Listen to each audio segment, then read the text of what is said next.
Hello, welcome back to my YouTube channel. എൻ്റെ പേര് ശില്പദാസ്.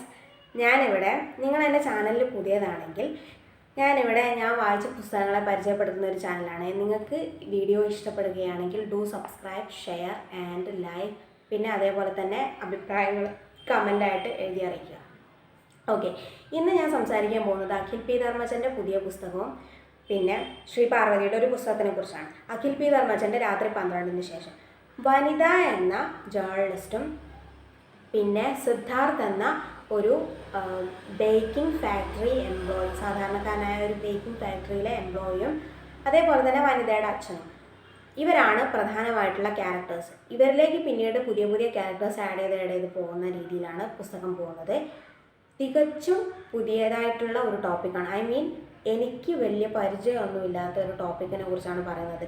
ഈ പുസ്തകം വായിക്കുന്നതിന് മുന്നേ ഞാനൊരു സിനിമ കണ്ടിട്ടുണ്ടായിരുന്നു.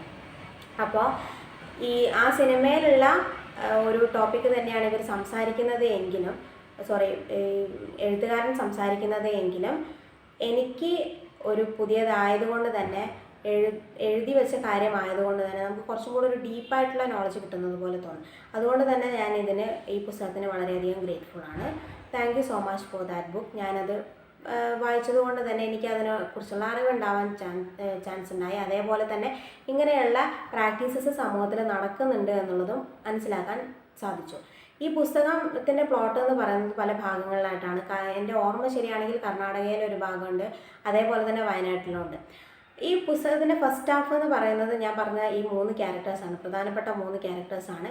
അതിൽ സിദ്ധാർത്ഥിൻ്റെ ലൈഫിൽ അസ്വാഭാവികമായിട്ടുള്ള പല കാര്യങ്ങളും സംഭവിക്കുമ്പോൾ വനിതയും അവളുടെ ഫാദറും ഇതിൽ ഇൻവോൾവ്ഡ് ആവുന്നതാണ് കഥ സഞ്ചരിക്കാനുള്ള ഒരു പ്ലോട്ട് എന്ന് പറയുന്നത്. പക്ഷേ സെക്കൻഡ് ഹാഫ് ആവുന്ന സമയത്ത് വേറെ ഒരുപാട് ക്യാരക്ടേഴ്സ് ഇതിലേക്ക് ആഡ് ചെയ്യുന്നു.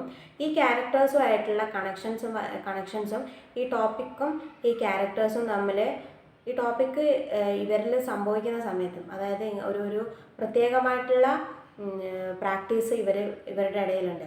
അപ്പോൾ അത് പ്രാക്ടീസ് ചെയ്യുന്ന ആളുകളെ കുറിച്ച് സംസാരിക്കുമ്പോൾ നമുക്ക് ഒരിച്ചിരി കൺഫ്യൂഷൻ ഉണ്ടാകുന്നുണ്ട്. അപ്പോൾ ആ സെക്കൻഡ് ഹാഫിൽ ഇച്ചിരി കൂടെ കൺഫ്യൂഷനാണ് മുന്നിട്ട് നിൽക്കുന്നതെന്ന് എനിക്ക് തോന്നി. മിസ്റ്റീരിയസ് ആയിട്ടുള്ള ഒരു ടോപ്പിക്കാണ് എങ്കിലും പിന്നെ ഫസ്റ്റ് ഹാഫിൽ ഉണ്ടാക്കുന്ന ഒരു ക്യൂരിയോസിറ്റി സെക്കൻഡ് ഹാഫിൽ ഇല്ലാത്തതുപോലെ എനിക്ക് തോന്നുന്നുണ്ട്. സെക്കൻഡ് ഹാഫിൽ ഇല്ലാന്ന് വെച്ചാൽ നമുക്ക് എൻഡിലേക്ക് എങ്ങനെയായിരിക്കും കൊണ്ടുപോവുക, ഇതെങ്ങനെയായിരിക്കും അവസാനിപ്പിക്കുക എന്നറിയാനുള്ള ഒരു ആകാംക്ഷ ഉണ്ടാവുമെങ്കിലും ഒരിച്ചിരി അധികം കൺഫ്യൂഷനാണിത്. അപ്പോൾ എൻ്റെ പേഴ്സണലായിട്ടുള്ള അഭിപ്രായമാണ് ഞാൻ പറയുന്നത്. അപ്പോൾ പുസ്തകം എടുത്ത് വായിക്കുന്നത് നൈസായിട്ടുള്ള റീഡിങ് ആയിരിക്കും. നിങ്ങൾക്ക് നല്ല രീതിയിൽ സമയം പോകുന്നതിന് നല്ല രീതിയിൽ സഹായിക്കുന്ന ഒരു പുസ്തകവുമാണിത്. പക്ഷേ എന്ന് പറഞ്ഞാലും ഒരു ഗോസ്റ്റ് ബുക്സ് വായിക്കുന്നത് പോലെ തന്നെ ഹൊറർ ബുക്ക് വായിക്കുന്ന അത്ര ഹൈപ്പ് ഈ പുസ്തകത്തിനില്ലാന്നേ ഞാൻ ഉദ്ദേശിച്ചിട്ടുള്ളൂ. എന്നിരുന്നാലും ഇറ്റ്സ് ഗുഡ്, അത്ര തന്നെ. അഖിൽ പി ധർമ്മജൻ്റെ എല്ലാ മാജിക്കും ഇതിലുണ്ട്, എഴുതുന്നുണ്ട്. പിന്നെ ലാസ്റ്റിലേക്ക് എനിക്ക് എല്ലാ അഖിൽ പി ധർമ്മജൻ്റെ ബുക്സ് വായിച്ചപ്പോഴും എനിക്ക് ലാസ്റ്റിലേക്ക് കുറച്ചൊരു ലാഗിങ് ആയിട്ട് തോന്നാറുണ്ട്. അത് ഈ പുസ്തകത്തിലും എനിക്ക് ഫീൽ ചെയ്തു. പിന്നെ ഞാൻ ഈ പറഞ്ഞതുപോലെ തന്നെ ഇത് മാത്രമേ എനിക്കൊരു പ്രശ്നമായിട്ട് തോന്നിയിട്ടുള്ളൂ. എന്നിരുന്നാലും ഇറ്റ്സ് എ നൈസ് റീഡിങ്.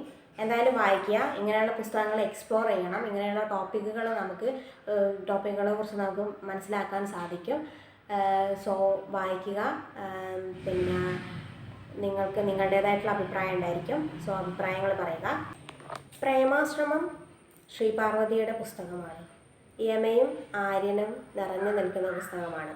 യമയുടെയും ആര്യൻ്റെയും പ്രണയത്തിനെ കുറിച്ചും അവർ രണ്ടുപേരും തമ്മിലുള്ള ആ ഒരു സോൾ കണക്ഷനെ കുറിച്ചും സംസാരിക്കുന്ന പുസ്തകമാണ്. യമ 40-കാരിയാണ്, വിവാഹിതയാണ്, 18 വയസ്സുള്ള മകളുണ്ട്. ആര്യൻ ഒരു സിംഗിളായിട്ടുള്ള ഒരു യുവാവാണ്. യമയേക്കാളും ഒരുപാട് വയസ്സിന് ഇളയതാണ് ആര്യൻ. വീൽ ചെയറിലാണ്, ഒരു ആക്സിഡൻറ്റ് പറ്റിയതിന് ശേഷം വീൽ ചെയറിലാണ്. ക്രിക്കറ്ററാണ് ആര്യൻ. സോ ആര്യൻ്റെയും യമയുടെയും ലൈഫിൽ അവർ എങ്ങനെ കണക്റ്റഡ് ആവുന്നു എന്നുള്ളതിനെക്കുറിച്ചും അവർ രണ്ടുപേരും ഒരാത്മാവിനെ വിഭജിച്ചപ്പോൾ ഉണ്ടായി വന്ന മനുഷ്യരാണെന്നും ആ മനുഷ്യർ പിന്നീട് ഭൂമിയിലെത്തിയപ്പോൾ 2 ഭാഗത്തേക്കായി പോയെന്നും പിന്നീട് ഒരു റോങ് ടൈമിൽ അവർ മീറ്റ് ചെയ്തു. Wrong time in the sense അവർ രണ്ടുപേരുടെയും ജീവിത സാഹചര്യങ്ങളെയാണ് പറയുന്നത്. അവർ വളരെ ഡിഫറെൻ്റ് ആയിട്ടുള്ളൊരു സാഹചര്യത്തിലാണ് അവർ മീറ്റ് ചെയ്യുന്നത്. പക്ഷെ ആ സാഹചര്യമാണെങ്കിൽ കൂടെയും അവർക്ക് അവരെ കണക്റ്റഡ് ആക്കുന്നതിലും അവർക്ക് സംസാരിക്കുന്നതിലും ഇടപഴകുന്നതിലും ക്ലോസ് ആയിട്ട് ഇടപഴകുന്നതിലും ഒന്നും തന്നെ അവർക്ക് യാതൊരു വിയർഡ്നെസ്സും അവർക്ക് ഫീൽ ചെയ്യുന്നില്ല. ഒരു കണ്ടീഷനും ഇല്ലാത്ത രീതിയിൽ ഒരാളെ പ്രണയിക്കുക എന്നുള്ള ഒരു സാഹചര്യം അവർക്ക് തന്നെ തോന്നുകയാണ്. ബിക്കോസ് ഓഫ് അവരുടെ ആ ഒരു സോൾമേറ്റ് കണക്ഷനെ കുറിച്ചാണ് അവിടെ സംസാരിക്കുന്നത്. അതിനൊരു ട്വിൻ ഫ്ലെയിംസ്, ട്വിൻ ഫ്ലെയിംസ് എന്നാണ് അതിൽ പറയുന്നത്. അപ്പോൾ അങ്ങനത്തെ കാര്യങ്ങളൊക്കെ വിശ്വസിക്കുന്നവരുണ്ടാവും. എനിക്ക് പേഴ്സണലി അതിനെക്കുറിച്ച് അറിയില്ല. സോ അങ്ങനത്തെ ഒരു ടോപ്പിക്കിനെ ഇത്രയും ഒരു പ്രണയത്തിൻ്റെ ഭാഷയിൽ സംസാരിച്ച് മനസ്സിലാക്കി തന്നതിൽ എനിക്ക് എഴുത്തുകാരിയോട് വളരെയധികം ഗ്രേറ്റ്ഫുൾ ആണ് ഞാൻ. പിന്നെ എനിക്കിതിനെക്കുറിച്ച് പറയാനുള്ളത് എന്താണെന്ന് വെച്ചാൽ, നമുക്ക് ഇങ്ങനെയുള്ള പുസ്തകങ്ങൾ, ഇങ്ങനത്തെ ടോപ്പിക്ക് സംസാരിക്കുന്ന പുസ്തകങ്ങൾ, റോഡ് സൈഡിലായതുകൊണ്ടാണ്, ഇങ്ങനത്തെ ടോപ്പിക്ക് സംസാരിക്കുന്ന പുസ്തകങ്ങൾ വായിക്കുന്ന സമയത്ത് നമ്മളുടെ മൈൻഡ് കുറച്ചും കൂടെ ഓപ്പൺ ആവും. നമ്മൾ കാര്യങ്ങൾ ചിന്തിക്കുന്നത് കുറച്ചും കൂടെ ഒരു ലിബറലായിട്ട് ചിന്തിക്കും. അതായത് പ്രണയം എന്ന് പറയുന്നത് നമുക്ക് പുറത്തുനിന്ന് കാണുമ്പോൾ ജഡ്ജ് ചെയ്യുന്ന അതായത് നമ്മളെ സംബന്ധിച്ചിടത്തോളം പ്രണയം ഒരു പേഴ്സ്പെക്റ്റീവ് ആയിരിക്കും. നമ്മളുടെ പ്രണയം ഒരു പേഴ്സ്പെക്റ്റീവിലുള്ളതായിരിക്കും. പക്ഷെ വേറൊരാളുടെ പ്രണയം എന്ന് പറയുന്നത് നമ്മളുടെ പേഴ്സ്പെക്റ്റീവിൽ നിന്ന് വളരെ ഡിഫറെൻ്റ് ആയിട്ടുള്ളതായിരിക്കും. സോ അത് നമ്മൾ കണ്ടിട്ട് ജഡ്ജ് ചെയ്യുന്നത് കൊണ്ട് ഒരു കാര്യമില്ല. അവരവരുടെ ഇഷ്ടത്തിനും ആഗ്രഹത്തിനും അനുസരിച്ചാണ് പ്രണയം പോലുള്ള ഫീലിംഗ് ഒക്കെ ഉണ്ടാകുന്നത്. അത് നമ്മൾ വിചാരിക്കുന്നത് പോലെ സംഭവിക്കാൻ പാടുള്ളൂ എന്നുള്ള ഒരു നിയമവും ഇല്ല. സോ ഇങ്ങനെയുള്ള കണക്ഷൻസ് മേ ബി എക്സിസ്റ്റ് ചെയ്യാം.